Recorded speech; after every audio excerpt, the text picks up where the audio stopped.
ایک دفعہ ایک ارب پتی شخص جاوید چودھری صاحب کے پاس آیا اور شکایت کی کہ وہ بہت ڈپریشن میں رہتا ہے۔ جاوید صاحب نے اس سے سوال کیا کہ دنیا میں کتنے انسان بستے ہیں؟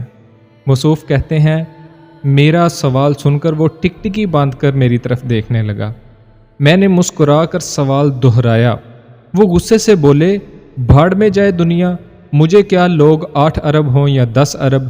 میں نے ہنس کر جواب دیا، آپ کی بات 100% درست ہے، ہمیں اس سے واقعی کوئی فرق نہیں پڑتا، ہمارے لیے صرف اپنی نالی، اپنی گلی اور اپنا پرنالہ اہم ہوتا ہے۔ لیکن اس کے باوجود ہو سکتا ہے کہ آپ کے مسئلے کا حل دنیا کی کل آبادی میں چھپا ہو۔ وہ تھوڑا سا بے آرام ہوئے اور بولے، 7 ارب ہوگی۔ میں نے عرض کیا، آج کے دن تک دنیا کی کل آبادی 7 ارب 80 کروڑ اور 30 لاکھ ہے۔ ہم اگر اس آبادی کو 100 لوگ سمجھ لیں تو اس کی تقسیم بہت دلچسپ نکلے گی۔ مرزا صاحب نے کندھے اچکائے اور کہا، اوکے تم بات مکمل کرو۔ میں نے عرض کیا، دنیا کے 100 لوگوں میں سے 49 دیہاتوں میں رہتے ہیں، 51 شہری اور مضافاتی علاقوں میں رہائش پذیر ہیں، 77 کے سروں پر چھت ہے، 23 کے پاس رہنے اور رات بسر کرنے کی کوئی جگہ دستیاب نہیں، 100 میں سے صرف 21 کے پاس ان کی ضرورت سے زائد خوراک ہوتی ہے، 63 کے پاس ضرورت کے مطابق ہوتی ہے اور 16 کو زندگی بھر خوراک پوری ملتی نہیں۔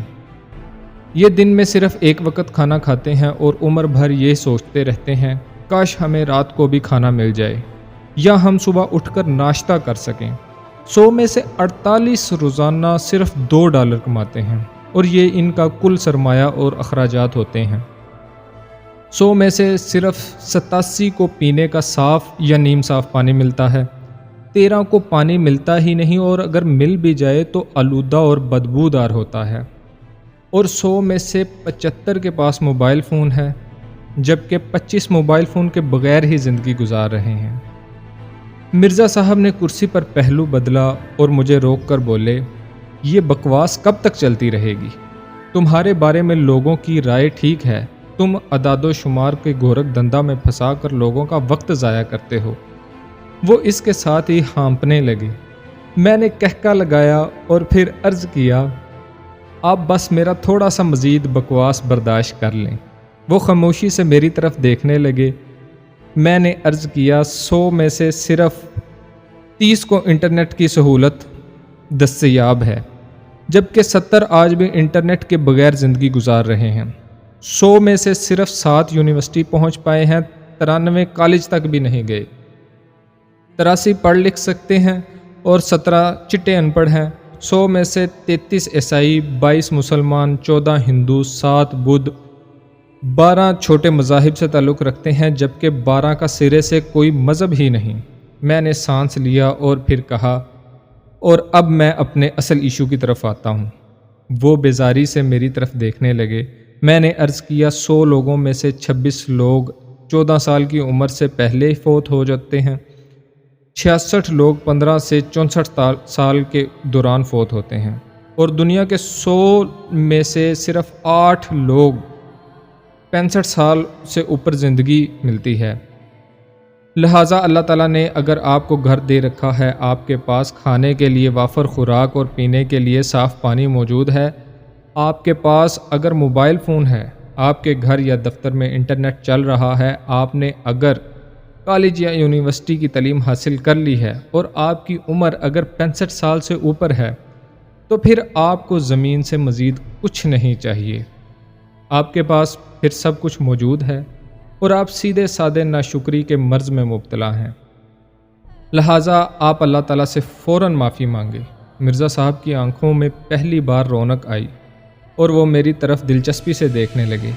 میں نے عرض کیا، حضرت علی رضی اللہ عنہ نے فرمایا تھا، جس شخص کے پاس رہنے کے لیے گھر، آمد و رفت کے لیے سواری، 3 وقت کا کھانا اور 1 سلیقہ شعار بیوی ہے، وہ خوش نصیب ہے، جبکہ آپ اور میں خوش نصیبی کے اس مرحلے سے بھی آگے نکل چکے ہیں۔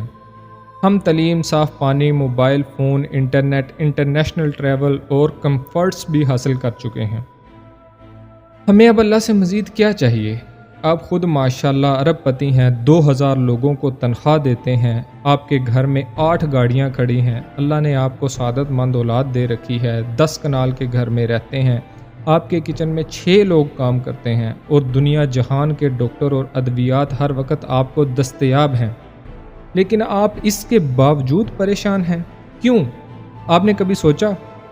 وہ تھوڑے سے شرمندہ ہوئے اور نرم آواز میں بولے، بیٹا میں اسی لیے تمہارے پاس آیا ہوں، مجھے سمجھ نہیں آ رہی میں ان تمام نعمتوں کے باوجود اداس کیوں ہوں، میرے اندر خوشی کیوں نہیں، میں پریشان کیوں رہتا ہوں؟ میں نے فوراً عرض کیا، سر آپ کے پاس سب کچھ ہے، بس ایک چیز کی کمی ہے اور وہ ہے وٹامن شکر، گریٹیچیوڈ۔ آپ شکر ادا نہیں کرتے اور اللہ تعالیٰ اطمینان کی نعمت صرف اپنے شکر گزار بندوں کو دیتا ہے۔ آپ آج شکر کرنا شروع کر دیں، آپ کی اندرونی اور بیرونی کیفیت بدل جائے گی۔ میں آپ کو اپنی مثال دیتا ہوں، کوئی بھی شخص جب مجھ سے میرا حال پوچھتا ہے تو میں زور دے کر پوری انرجی کے ساتھ کہتا ہوں، اللہ کا بے انتہا کرم اور رحم ہے، اس نے مجھے سب کچھ دے رکھا ہے۔ آپ بھی یہ نسخہ استعمال کر کے دیکھیں، آپ کی پوری شخصیت بدل جائے گی۔ وہ بڑی دیر تک سر ہلاتے رہے اور پھر آہستہ سے بولے، لیکن ہماری زندگی میں روزانہ بحران آتے ہیں، ہم روز جن مسائل سے گزرتے ہیں ہم ان کا مقابلہ کیسے کر سکتے ہیں؟ یہ بھی ہمیں ڈپریس کرتے ہیں۔